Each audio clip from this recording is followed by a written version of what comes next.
Hello,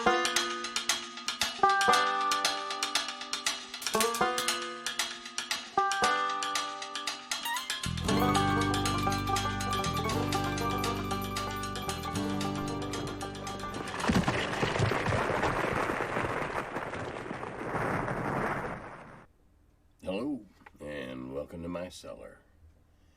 Looks like spring is almost here where I live in southwest Ohio. Put the greenhouse cover thingy on the top of my strawberry bed. I have a raised bed thing with strawberries in it because it's supposed to get down to 39, but we opened up the porch and got it all cleaned up. The furniture's out and everything, and we're back to outdoor living, so I hope it's getting better where you live. Okay, let's go. Thanks for the Bo Hansen music plug. It's available on YouTube. That's the kind of early 70s trippy hippie sound that kind of gives a good sense of what I imagine to be the era of your heyday TSR career. People who weren't alive around that time will never understand. Well, yeah, and it's evocative, indicative both of. I've stated many times that TSR was successful with D&D because we came at the confluence of many things. TSR arose out of the confluence of many things. An increased interest in fantasy, increased interest in science fiction, the boiling game community, that gamer community in the Midwest that never died. Frodo Lives Dayglow posters in the record stores. Sex, drugs, rock and roll, free love, all those things had been boiling around since the late 60s into the early and mid 70s. And so we were at that point in time where many of those lines of influence crossed, and it was fertile ground. Very, very fertile ground. There's lots of other good music that I used to listen to back then when we played, besides Bo Hansen. And right now, of course, it's all escaping me. It was mostly instrumental stuff. Having lyrics and that was too distracting. And it was just really there to, it might have added a little to the mood. We play stuff like Tubular Bells, anything that was instrumental. That was what we did back then. What's my favorite official adventure to run? How about play?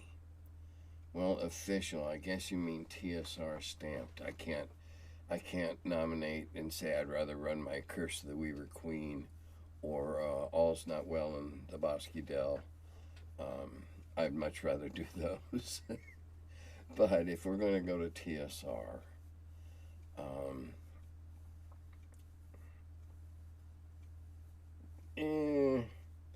probably Hamlet or G1.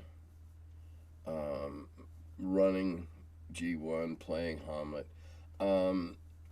My character, when we were playtesting the Village of Hamlet, and the Village of Hamlet was there for a long time before it got cookie cuttered out of the campaign and made into an adventure of its own, or a module of its own. My character became Jeru of the Ash Staff, the Druid of the Grove, and I've told about how on the nights I didn't show up, they made up dirty stanzas to the song about Tim the Lusty Druid. So, there's a lot of good memories there, too. And another one following that, as a DM, G1 seems to be the most detailed and well-made. Hamlet and G1 are the best modules from the originals you recommend. Well, I'm right. Still haven't done the Slavers. Well, I didn't do any of those and don't intend to. But, I have personal experiences tied up in those too. So, of course, they're always going to, come up high on my list of things to run or things to play in. Unfortunately, it's been so long since I played in either one. I have no advantage on remembering anything. If I played them today, it'd be probably like starting all over again, fresh. Do hooded cloaks increase the odds of hiding in shadows? Well, let's analyze how do you hide in shadows. First off, I assume you would wear garb that lends itself to be nondescript and vague, shall we say. Nothing colorful, nothing that stands out. So, garb is part of it. Physical discipline would be part of it. How to move without seeming to, or how to stand there forever and not move. Oh, pardon me, the sugar deficiency's hitting again. and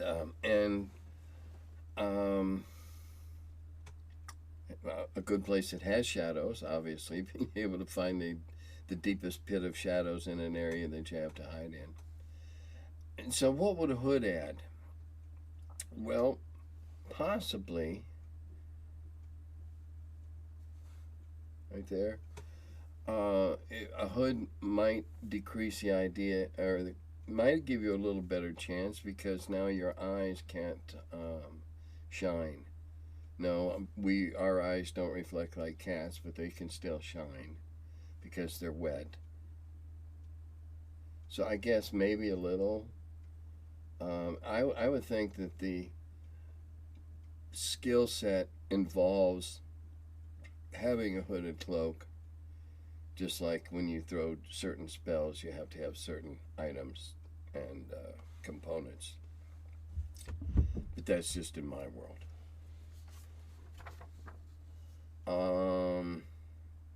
I very much like your idea for the collapsible 10-foot pole.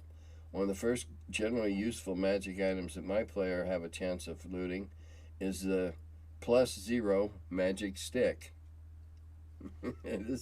I really like this. It is an item that appears to be made of ordinary wood and takes the form of a club, quarterstaff, or 10-foot pole controlled by 3 buttons. The magic stick will also allow the user to hit creatures that require silver or just generally magic to hit, hence the +0 part. I like that. It's magic. Doesn't give me any bonuses, but it is magic. You can make up whatever backstory you want about how it was created, incanted, and whatever on the night of the third moon after or the third night after the eclipse of the moon, or whatever. But I like that. It is magical. It just doesn't have a bunch of extra added sharpness or mass when it hits or whatever. I like that. It's a good idea. Okay, just wondering if you'd be willing to give some advice on an old school Renaissance game I'm writing right now. It's basically a sandbox game where the players are old European monsters, vampire, werewolf, witch, etc., where the goal is whatever the players wish the goal to be. They can be good or evil. Do you feel having no specific goal for any player is a good way to go? I'll pause right here and say no. Sandboxes have to have edges. Okay, it has to have the sides that make it a box. Go. I'll pick up and all right. Should I instead give them more of a path to follow of some kind? Any advice is appreciated. Thank you. I have written sandbox adventures, and it's basically a campaign in an envelope. But the sandbox part came in that there were whole bunches of things that I wrote up in advance that could be played in sequence or linking up, and there are something in this one that might go along with something in that one, and that type of thing. But it's just got hours and hours and hours of play, and then mentions of this or that that's very faintly developed, allowing the DMs to develop it further within the sandbox. But sandboxes have to have edges, or else the sand all eventually runs out. And if you don't have an edge, where do you put the lid that keeps the kitties from crapping in it? So, here's an idea. Do what we did 40 some years ago and steal an idea. And when I say steal, I mean it in the old school OD&D, no malice intended. Oh wow, what a neat thing I just read in this book. I'm going to twist it a little bit, or I'm going to lift it out and in its entirety and put it into my campaign. And there's two books, well, one's a book and one's a series that if you've read would really give you a head start on thinking about this everybody is some kind of monster thing. The first would be the Iron Druid series by Kevin Hearn, where he has virtually every, by the end of the series of the books, the protagonist has had every pantheon in mythology, either fighting with him or fighting against him and fighting each other. And there's some really, really great ideas you can lift out of that. Maybe I shouldn't have said steal earlier, I should have said lift. That is the tongue-in-cheek term. Oh yes, I lifted that from Moorcock. Ooh yes, I lifted that from Howard. It was a steal, but we like to call it a lift. The other one is a single book you might look into for some great ideas, and that's American Gods by Neil Gaiman. Gaiman, I'm not sure. But that's an excellent book that has the various, they're like unions or fraternal orders of, there's witches and there's werewolves and there's vampires, and of course it's kind of the vampires against everybody. So the other thing to consider in starting out your sandbox, do they all want to be good? Do they all want to be bad? Evil. Which is, it's okay, but as a DM, you kind of want them all being one or the other, not split down the middle. So whatever you format for this campaign with these, powerful beings and it's all relative. Whether you've got 75 hit points or 300, the progression in between is, and you don't go up, one die at a time. You go up 10, whatever. But you want a unified campaign, and you want the PCs all basically coming off the same page. That's the only advice I can give you on that. But American Gods is it's a single book. The Iron Druid's a great series. Okay.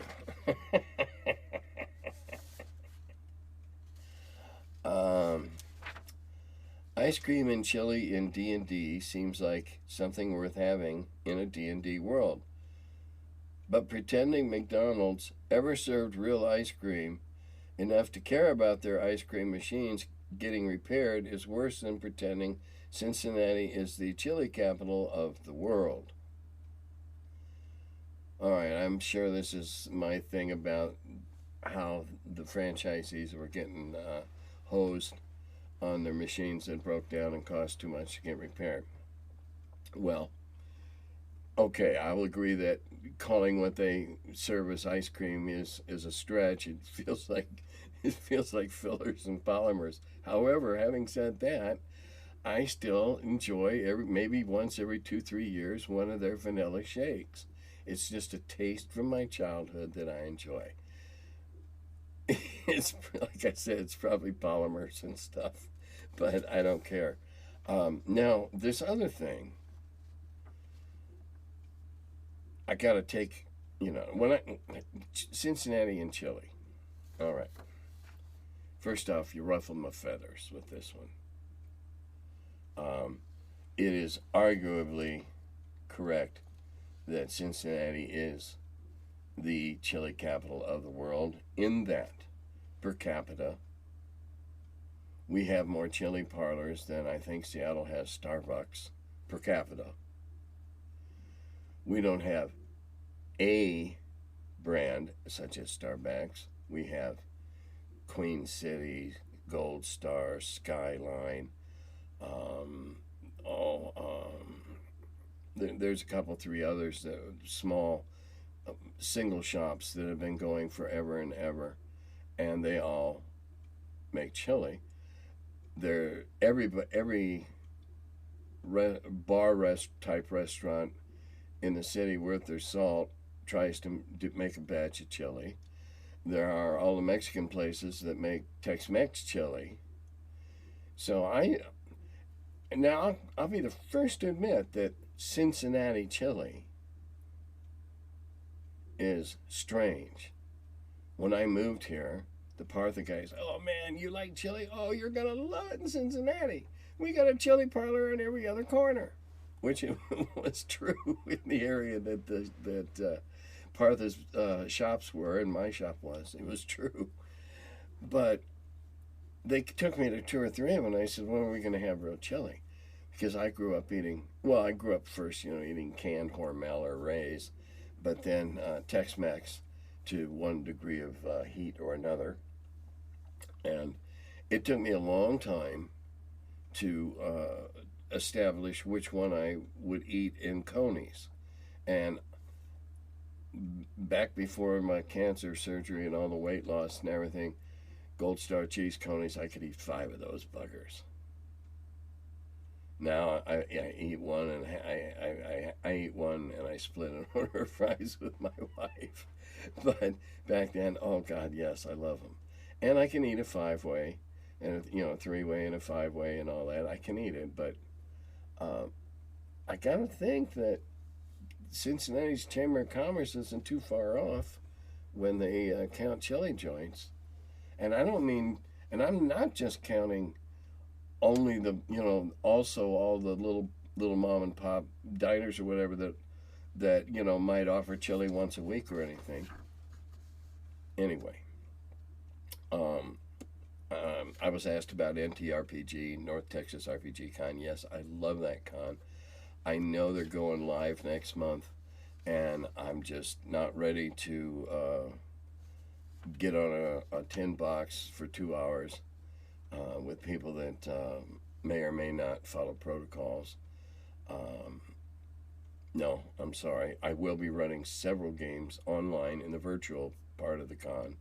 So if you want to get into one of my Wheel of Blame games for free, sign up there. Great con. I've been to every single one of them. Last year I was virtually there. This year I'll be virtually there. I consider Doug Ray to be a marvelous individual, and he's been somewhat of a patron to me over the years. And if you can get there, go. If you can't get there, check it out on the virtual end of it. All right, now, this individual that keeps going on and on and on about dragons. This is the last time. And when I go on and on, I'm talking nearly a whole page of 14-point type, and 14 points so I don't have to wear my readers.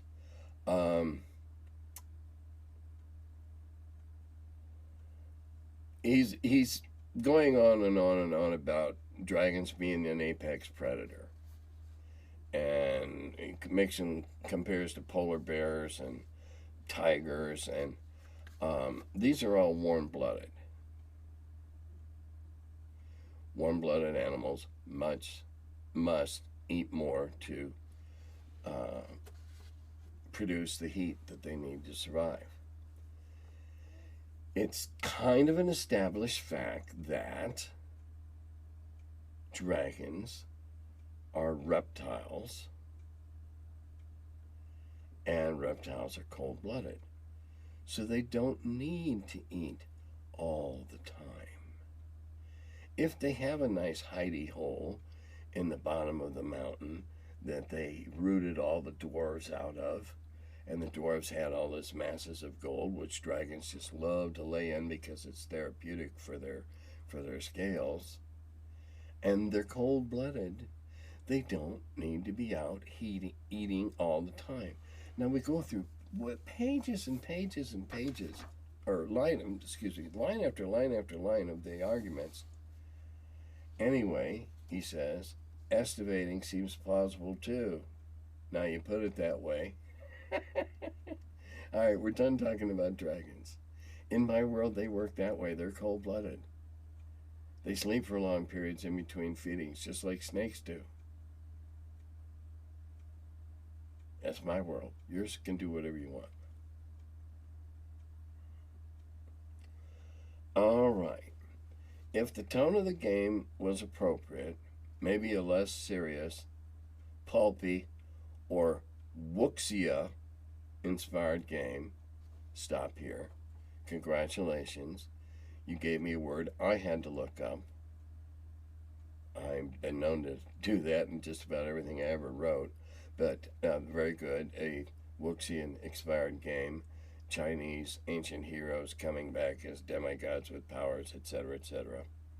I feel like catching arrows might be an acceptable way to narrate the effects of a near miss against a highly skilled character, or even hit if the stuck character has a lot of hit points remaining, abstract combat hit points, but I probably wouldn't allow it as an additional way to avoid damage. In response, I thought this was great. My enemies often catch the arrows I shoot at them, just not in their hands like they'd prefer. This quote is attributed to Eric the Unknown, wielder of one of the bows of power. Okay, again, it depends on your setting. If you're doing bad kung fu movie setting, chop chop, and the dialogue doesn't match the mouth. Yeah, grab them out of the air, throw them back, like darts, like lawn darts, whatever. But I don't believe that in the stereotypical tropes that D&D is promoted, that falls in there naturally. Of course, now if Conan had done it in one of the movies, we'd all do it and everybody'd say it was canon. All right. Do elf folk wear green? Does their attire match the seasons of nature and surroundings? All right, let's talk about that before we get into the responses. If we look at the body of literature in which we find elves, they are generally of the forest, most commonly, of the forest. The Legolas type, shall we say. Now, in other folklores, Scandinavian, German, whatever, elves are not the long, tall, pointy-eared, slender sex gods. They're smaller, impish, whatever. But I am assuming that we're all talking about the elves of the Lord of the Rings movies. Okay, now, and that's fine if that's what we're talking about. If they are secretive, which, again, we go by the body of literature, they are attributed to be secretive, and few in number, they would want to blend, wouldn't they? And therefore, cloaks of the appropriate color for where they're going would be common. Now, elves are often attributed with power of abilities to weave superfine fabrics and whatever, so I would imagine they could carry a couple 3 in their pouch, in their bag if they wanted to. So, would it make sense to wear fall colors in the spring? No. And if elves are trying to remain unobserved, any creature that's trying to remain unobserved is going to attempt to camouflage one way or another. or they're going to not come out during the day when they can be seen. So, would they wear green? Certainly, and mottled green, darker green in the summer than the lighter green in the spring, and then grays and whites in the winter, and in the fall, mottled browns and yellows and reds, depending upon the type of forest that they inhabit. They would want to look like the leaves. Any secretive race, especially one superpowers or like elves, magical abilities, they're going to want to keep themselves hidden, just as they'd like to ward their forests and keep non-elves out. Look at if you want to look at the other factor of elves, elfo, in the animated with Tia Beanie and I can't remember the title right now. I'll think about it during the next question. But okay, there's the other side of the elf with the pointy hat and the pointy toes. That's just another example of an exaggeration of that could be a Scandinavian elf or a northern German or even an Irish elf, and then made into a buffoon cartoon character. Okay, now here we go on responses. And I'm not making fun of the responders. I'm more about making fun of the mindset that cultures and incubates them. All right, first one. Elf clothing was described in the first edition Monster Manual. Respond to that. I don't have the AD&D book you're referring to. I did a little research and found elves on pages 39 and 40 of AD&D 1E Orange Spine Monster Manual. I'm not sure what the orange spine means. All right. My question was going off the white box description. Sorry for the confusion. My head is spinning already. All right. In the Monster Manual. Number one. Well, I'll continue. In my world, they certainly would be pretty damn stealthy and camouflage green most of the time, especially at the fringes of their villages and homes. But in their civilian ceremonies, they might all be glowing and wearing the kind of ceremonial regal attire you see in Rivendell or Lothlorien. Most dwarves will tell you that elves wear vomit green. I'm not sure how much we should trust them, though, on this topic. Okay. What do elves wear? My question is, and I know who started it, but this is one of the things that we should shed. We, in the beginning, painted pictures of what these fantastical beings were for some people that only had a very faint grasp. Nowadays, the fact that the book says they only wear these, bullshit. Elves can wear whatever kind of colors they want. Dwarves can wear whatever kind of colors they want. They can have good taste. They can have bad taste. They can wear hideous clothes. They can wear sharply attired stuff. What difference does it make? Who cares? Dress them any way you want. It's your world. They're your elves. I do not believe in playing non-player character groups, races, whatever, that you have to follow the books or rules as written. No. I've never have. I never will. I have a marvelous adventure all outlined about seagoing dwarves. Their ancestors were caught in a cataclysm in which their mountain sank and it was inundated, and they were all forced to live at the very top of the mountain that surrounded by the sea, and they overcame their fear of water. They devised amazingly crafty sailing vessels, catamarans, and became dwarven pirates. I think it'd be great. Nobody expects dwarven pirates. And they'd have all these crafty, they'd have mechanized grappling hooks and stuff that purely mechanical, no magic whatsoever. They wouldn't like magic, except magic that was good for them, like having their wizards bless their steam cannons or their harpoon shooters or whatever. You shouldn't have to follow a book to decide what color clothing your races in your campaign. Common sense.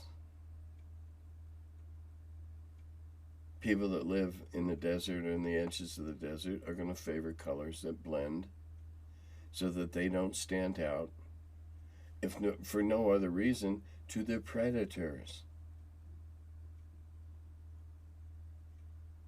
Nobody wants to be walking across the horizon in front of the pride of hungry Nubian lions who are going, hey, this might be chow here.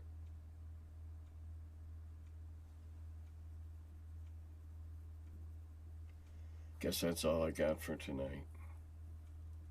Today, tomorrow, this afternoon, whenever you watch this. Of course, we all know it's 12 minutes to 1 Eastern Daylight Time as I wrap this up. Be careful. Get back together. We did. We're going to do it again this coming Wednesday, and our pharmacist guy has decided that the guidelines have been lifted enough that he can responsibly attend. So we'll be 5 next week. And if our other guys' work schedule were such, we'd be 6, but we'll take what we can get. Be responsible. Spread yourself around. Don't be passing bottles of pop back and forth. If you're going to pass a bong back and forth, wipe it off. I don't think joints pass germs. They're too hot and gooey. That's my story, and I'm sticking to it. Dodata Gobi.